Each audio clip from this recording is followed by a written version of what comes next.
Now don't worry, I'll get to the server and HEDT stuff you clicked on this video for soon enough. But before I get to that, I actually do want to mention that today, NVIDIA announced that the much maligned RTX 4080 12GB was canceled. And while they definitely wouldn't admit the whole story, which was that they knew this thing was about to be burned to the ground in reviews, I actually think they showed those benchmarks last week because, well, they wanted to see how bad press it would get, and it got horrible press. And again, they're not admitting how bad that press was, but they are acknowledging part of their mistake openly in this announcement, saying that this confused consumers, which admitting any mistakes at all, that's very unlike NVIDIA.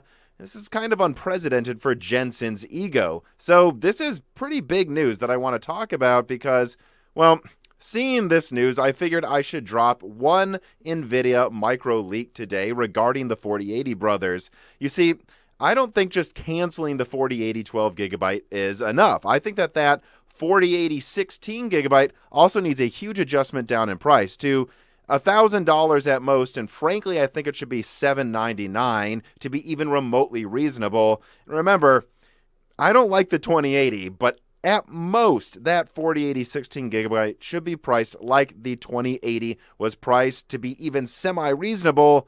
Please understand that when I say semi-reasonable, pricing the 4080 16GB at $800, put emphasis on the semi, not on the reasonable. And to understand why I think even $800, a $400 price drop to the 4080 16GB would be only semi-reasonable, I want you guys to see something that I have had one of my best sources insist to me recently yet again, and that's that NVIDIA told at least some of their partners earlier this year that 8103, the graphics die being used for the 4080 16GB, not even the full die, they're cutting it down slightly, that die was originally going to be used for the RTX 4070.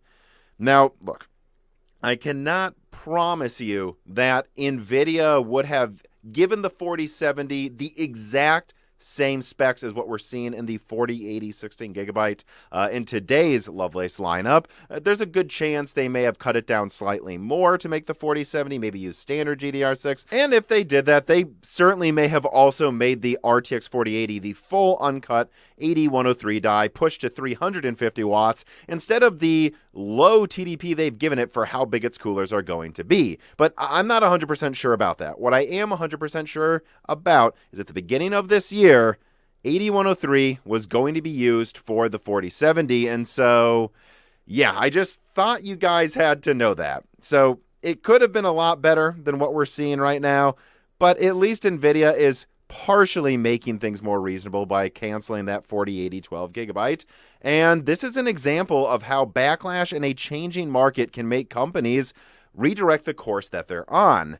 And the same goes for a lot of things going on right now at Intel. You see, pivoting to these sorts of discussions, I can now independently confirm that today, Pat was briefing people around Intel in the usual Friday Q&A, warning people that there were going to be some fairly large layoffs soon, as Bloomberg has already reported on. I can now independently confirm that's coming. And I don't want to say an exact number yet because I've heard different numbers from different people, but I think it's going to be many thousands, possibly as many people or as many work at AMD in total right now. This is not going to be some tiny set of layoffs. This is going to be a massive trimming of a lot of different personnel in many different divisions, and I believe a few divisions, one of them you can guess which one is probably going to get most of the layoffs, is going to get hit very hard due to some recent failures that Pat is not happy about this year. And I don't want to talk about that anymore in today's video. I don't get any extra views for being negative, and I don't like talking about it. I don't want anyone who works at these companies to fail, but I do have to confirm that some of the things people are defending online that Intel's released recently, they are seen as failures, and there is going to be repercussions for that within the company, unfortunately. But all of this is going to lead to a stronger Intel in a couple of years. I do think that. Right now, Intel is working on trimming the fat it needs to trim so it can stay more nimble, more lean, and not completely lose its ability to compete with AMD at similar margins. Again, that's actually another thing I've heard today, is that Pat was talking about how Intel is getting dangerously close to becoming a company that can't even have the same margins as AMD as it wants to. And so that's why a lot of these layoffs are coming. They just have to do it so that when they launch their good products in a year or so, those good products cannot be saddled with any unneeded weight. And one of those products is Granite Rapids, which I'm excited to tell you guys some details about today. You see, a year ago, I talked about Granite Rapids actually a decent amount in one of my videos. Specifically, I said that it would bring a lot more cores than Emerald Rapids brought. It would be using the Redwood Cove architecture that I first leaked was going to come to Intel's Meteor Lake set of products, and that it would use Intel's 4 node. Well, I also said back then that it seemed like things were changing and that nobody should double down on the exact specs yet. Right now, I have what are the exact specs, and the ones I want to tell you today are the probably biggest headline ones, and that's that it now goes up to 128 cores on Redwood Cove Plus on the Intel 3 node, and they are trying to get it out as soon as possible in 2024. And I want to be clear about this Redwood Plus architecture. I am told it is a bigger uplift over Redwood Cove than Raptor Cove was over Golden Cove. So it's a bigger architectural shift than Raptor Lake is bringing over Alder Lake, which is really exciting. All of this means that with that big core count increase, which it kind of seems like the original Granite Rapids was probably going to be somewhere between like 72 and 96 cores, although no one I talked to was 100% sure where that was. It was probably always up for debate. They're going now to 128 cores, so roughly a 50% increase in core count and a better architecture on a better node. This is at a minimum 60% better than what they initially intended to release, and depending on how good its accelerators are, I actually think it can compete okay against Turin, at least better against Turin than how I feel Sapphire Rapids will against the Genoa set of families. Although, another thing I want to talk about today is how Sapphire Rapids isn't as much of a disaster as some people might think, assuming it actually does come out when it's supposed to. And, well, yeah, all of that is what I also want to talk about today. I have internal slides from AMD detailing Genoa's performance, and I have a whole host of release dates for Intel and AMD workstation/HEDT products. That means Threadripper, that means Fishhawk Falls, and their server products. I'm going to get to all of that, but first, an ad from a sponsor. The RTX 4090 is so big that I was considering digging one of my old compact liquid coolers from storage to cool my processor if I were to test the 4090 in my desktop. And unfortunately, I found out that at some point it had broken pretty badly. And so I guess I'll just need to buy a new one if I go down that route. But, whatever I end up using, this highlighted the dangers of liquid cooling. They're dangers that the Ice Giant ProSiphon Elite does not need to worry about. Today's sponsor is brought to you by Ice Giant and their ProSiphon Elite that uses thermosiphon technology, which was initially developed for use for industrial applications to make an incredibly innovative phase change cooler that performs like the best liquid coolers on the market, and it has the reliability and simplicity of an air cooler. And if you support this company, Ice Giant, you're supporting a startup in Austin, Texas that stands by their product with a unprecedented 10-year warranty. So whether you're looking to cool Zen 4, Raptor Lake, Threadripper, or some upcoming Xeon Extreme product from Intel, know that Ice Giant has you covered without requiring liquid cooling for these beasts. And their product is available at dozens of retailers globally, and you can go to Amazon right now and use a coupon code to get an additional $25 off. Click the link in the description to buy the Ice Giant ProSiphon Elite, and if you do, you're also supporting Moore's Law is Dead. Consider the ProSiphon Elite today. All right, let's not waste any time here. Let's get right into that AMD Genoa leak. And the first slide I'm going to look at here, I'm not going to spend that much time on, actually. I will let people online argue over it and scrutinize it and break down every little, row here.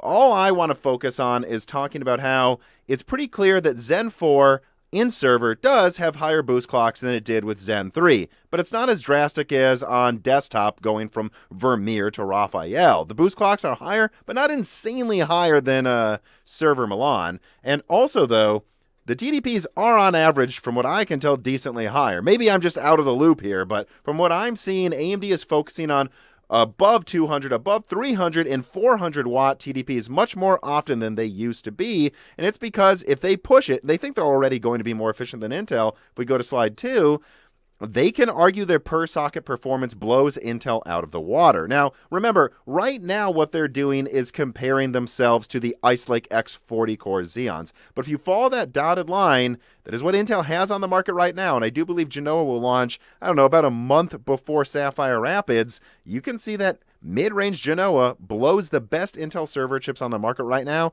out of the water. And if you were to launch Sapphire Rapids right now, it still seems like, at least in general purpose performance, Genoa does probably beat Sapphire Rapids with their mid-range chips, or at least it's comparable and therefore way cheaper per socket for similar performance. And then let's go to this final slide, the one that I think most people will be interested in seeing. And remember, all these are 400 watt to 400 watt to 400 watt. And I talked to some Intel and AMD contacts today, and whether it's Sapphire Rapids or Genoa, they are going to be talking about 400 watt SKUs a lot this year. So if you look at this, I mean, this is, from what I can tell, at least in general purpose performance int, this is a bigger leap than I was expecting. They are basically almost 400 watts to 400 watts, doubling performance per socket with Genoa compared to Milan, and that makes it hilariously better than their Ice Lake X. Now, from what I'm hearing, Sapphire Rapids, even in general purpose int, which is of course just all dependent on clock speeds and the amount of cores and threads you have, it should still beat EPYC Milan, which you see as 1.4 on this chart here, by, I don't know, it might actually beat it by 10 to 20% or something, meaning that in general purpose compute, Genoa is probably somewhere between 40 to 60% better. Now, this is estimates. This is me just kind of having a hive mind, talking to AMD and Intel engineers at the same time with this chart. That's what they expect, which means that, I don't know, guys, look, Sapphire Rapids is going to be behind Genoa. There's just no way around it, at least in general purpose applications. But at the same time, it seems like it's going to be about as behind Genoa, if not a little bit more behind Genoa in those use cases, than Ice Lake X was versus Milan, which, yeah, people are going to dunk on Intel for that, don't get me wrong. But I would say, considering how delayed Sapphire Rapids is, it's not as bad as I thought it would be. From what I'm hearing, both Genoa and Sapphire Rapids are probably going to be a bit better than people expected. And in terms of the actual niches Intel accelerates at right now, which is generally FP usage, that's going to be probably just competitive with Genoa, not beating it by much if it does beat it at all. And then in AI and AMX workloads, which I'm not an expert at, but this is what I'm told, guys, Sapphire Rapids should still walk away with some pretty big victories compared to Genoa, unless there's just some other crazy thing we don't know about. So, yeah, basically how I would summarize it is this. As far behind as Intel is in server now, Sapphire Rapids is actually launching, as I'm about to show with another slide, pretty close to when Genoa is launching, and it's going to be about as behind Genoa in general purpose tasks as Ice Lake X was versus Milan. But in the niches Intel is still doing pretty well in with Ice Lake X, I think Sapphire Rapids may pull ahead with a lead, a bigger lead against Genoa than Ice Lake X had against Milan. And so, look, I think with a lot of different types of server customers, AMD is going to continue to take market share. But there are still some customers that are going to be even less dissuaded to switching to AMD. How many that is, I don't know. And overall, Genoa is going to be a big seller that does take market share overall. But it's not a complete doomsday scenario. Well, at least until we see what happens with Turin-HBM and so on. But now I'm starting to drop little hints here and there.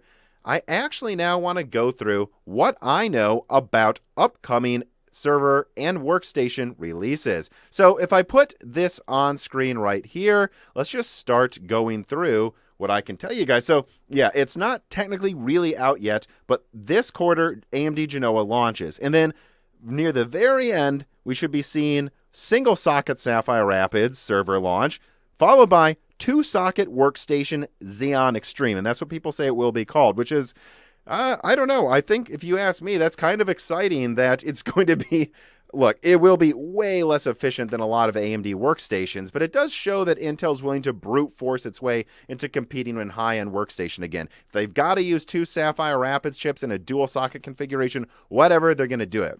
And then after that, by early Q1 2023, I am told Fishhawk Falls MSWS, which is mainstream workstation. That's that monolithic, Golden Cove HEDT-like chip that I leaked exclusively last year. That's going to launch, in addition to the 34-core one that's popped up recently that Intel teased at their innovation event, and there will be below 24-core models. So there's that 34-core die, there's that 24-core die, and that 24-core die will be cut down to, I'm not actually sure how low yet, but we'll just have to see. But it will offer lower core counts, and that's also launching next to SBR or Sapphire Rapids HBM.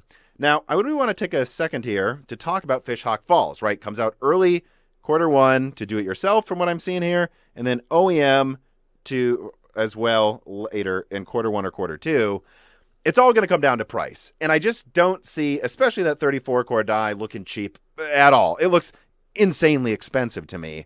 But from what I can tell, AMD is not going to have a big answer to that unless they launch a Milan-X Threadripper version, right? If they launch a V-Cache 64-core, I think that will actually be competitive with Sapphire Rapids in many workloads, but not all of them, and not everyone needs 64 cores. So as expensive as Fishhawk Falls looks with its insanely huge dies, if Intel can keep the pricing similar to where, I don't know, Threadripper 3000 was, where you're like, what was it? Like you're paying like $2,000 for a 32 core or something like that. Or I think it was $3,000 for that and $2,000 for 24 cores. I honestly don't remember. If they can do that, I think there's a niche there in workstation that AMD seems to be abandoning for a very long time. So if we go back to this roadmap here, after OEM Fishhawk Falls, we have 2-socket server Sapphire Rapids, and I'm told basically that all of these Sapphire Rapids products, whether it's Fishhawk Falls, whether it's dual-socket server, single-socket server, these will just all be rolling out basically starting November or December of this year through late Q1. And they're going to try to get everything out by the end of Q1, but I can't promise one of them won't slip a little bit. And then after that, before the end of next year, we're going to have Genoa-X. That's the V-Cache laden 96-core EPYC chips. I don't know when, though, so I'm just saying by the end. I don't expect it to be late, but that's what I expect. But I do expect Threadripper 7000 to be late. I am basically told that we are going to be, and 2 people told me this, we are going to be lucky if Threadripper 7000 actually launches before the end of 2023, which is kind of distressing here because, I don't know, on the one hand, AMD might not care. They may know that Sapphire Rapids, even the monolithic versions, are going to be really expensive. They can just launch Zen 3 Threadrippers, including V-Cache models, and fend off monolithic Sapphire Rapids easily and compete in price performance, and that they don't really need anything yet. That's what I think AMD is thinking there by doing this. And actually, this is backed up by a slide that's been circulating online. Now, I don't know this person, but it backs up what I'm saying, that it's basically TBA. Hopefully, by the end of next year, we'll get Threadripper 7000. The initial plan was early next year, and that's unfortunate. But moving onwards, that's not the only product coming out later than expected. Intel Emerald Rapids is coming out very late Q4. And yes, fairly close to Granite Rapids, which is just hilarious. Basically, the way I would describe what's going on with Intel's Emerald Rapids is similar to what happened with Broadwell S. That was the desktop Broadwell, not the Broadwell E, not the HEDT version. The desktop Broadwell was sandwiched between Intel's Haswell Devil's Canyon and then also Intel's Skylake launches. Similar thing happened with Emerald Rapids. Sapphire Rapids is so late that it's going to be fully ramped and launching just basically less than half a year before, or maybe half a year before Emerald Rapids launches, and then less than half a year later, there's going to be Granite Rapids, which Intel's trying to accelerate into the first half of 2024. Going back to the roadmap, early 2024 is when AMD Turin comes out, and when Intel Granite Rapids, which I told you some of the specs of today, comes out. And both companies expect them to be pretty competitive. Although I will say, a lot of my Intel contacts are excited about Granite Rapids, thinking that this is going to be the one where they actually do dominate several workloads and are at least competitive enough in everything else. I don't know. I talked to some AMD people, and they are not worried about Granite Rapids at all. I don't say that to throw shade. I'm just saying they're not. They think that Turin is going to blow Granite Rapids out of the water. But the Intel people seem to disagree, so at the very least, what I would conclude is we should expect, not 100%, but we should expect that Turin versus Granite Rapids will be much more competitive than Sapphire Rapids versus Zen 4. That's what I think you should expect. How much more competitive? Will it be a tie? I doubt it, but it'll be more competitive. And then, by the end of 2024, I happen to know of Turin-X and Turin-HBM, which means that Sapphire Rapids Turin-HBM that is coming out early 2023 will have a few workloads it just probably dominates at, because I cannot confirm a Genoa HBM. And so there you go. That was a lot of information today. Information about the RTX 4070, originally using the 8103 die, early specs for the new redefined Granite Rapids from Intel, and a whole roadmap of when you can expect all these exciting server and workstation products to be launching over the next, well, over a year. So really was about 4 different leaks, and I could start trying to get into the Zen 5 architecture versus the Granite Rapids architecture, but for now, I'm just going to save that for another video because this one is long enough. This is the stuff I wanted to get to you guys this week before we have to start talking about Raptor Lake and all these other upcoming RDNA 3 discussions over the next few weeks. But I will be talking about Zen 5, Sierra Forest, Granite Rapids, and Diamond Rapids, which I hear Diamond Rapids is a murderer. Incredibly exciting stuff. So I'm excited to talk about it. But yeah, that's it for today's video. If you enjoyed it, please make sure you are subscribed to the Moore's Law Said YouTube channel. As far as I can see in the statistics, half of you are not. And then ring the bell button. Tell your friends about us. And if you have the extra money, consider supporting us on Patreon. You'll get early ad-free access to Broken Silicon. The next guest is Gordon from PC World. You can ask him questions that will be read live on air if you're a patron at the right level. Join the Patreon, guys. You'll also get exclusive podcasts like Die Shrink, and there's a whole back catalog of other projects we've done as well, only for patrons. It's all there for you if you have the extra money. But otherwise, thank you for watching.